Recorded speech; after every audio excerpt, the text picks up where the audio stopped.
Problem discuss करेंगे जो related है difference of square of two terms से। हमारे पास a square minus b square की वैल्यू गिवन है जो कि 78 है। ए डिफरेंस बी की वैल्यू 13 है, जबकि हमें ए प्लस बी की वैल्यू जो है वो फाइंड करनी होगी। ठीक है जी। तो देखें, हम ये बात जानते हैं कि जो difference of square of two terms हैं इसका क्या फार्मूला होता है। हम लिखेंगे a square minus b square, मतलब ये एक तो स्क्वायर हो गया दो टर्म्स का और फिर इनका डिफरेंस लिया हमने। ये किसके बराबर होता है?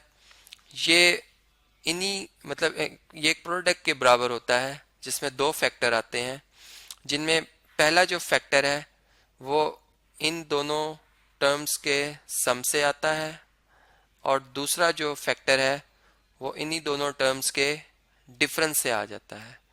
और जो ऑर्डर है वो हम ऐसा रखते हैं कि फर्स्ट टर्म पहले ही रखनी होती है और सेकंड टर्म बाद में, खास तौर पर डिफरेंस के केस में। ठीक है, ये तरतीब हम नहीं तोड़ सकते। तो देखें, अब इस फार्मूला के हिसाब से ए स्क्वायर माइनस बी स्क्वायर 78 के इक्वल है क्वेश्चन में जो बताया गया है। ठीक है, और ए प्लस बी जो है वो हमें नहीं पता।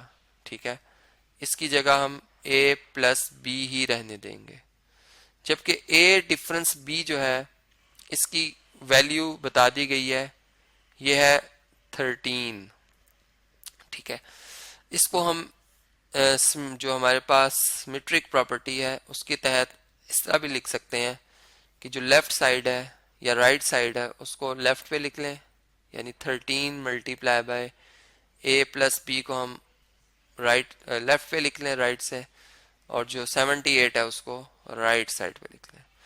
अब चूंकि हमें सिर्फ ए प्लस बी की वैल्यू को फाइंड करना है, इसलिए हम 13 का जो मल्टीप्लिकेटिव इनवर्स होगा 1/13, जिससे कि 13 खत्म हो जाए और 1 आ जाए, उससे हम मल्टीप्लाई करेंगे।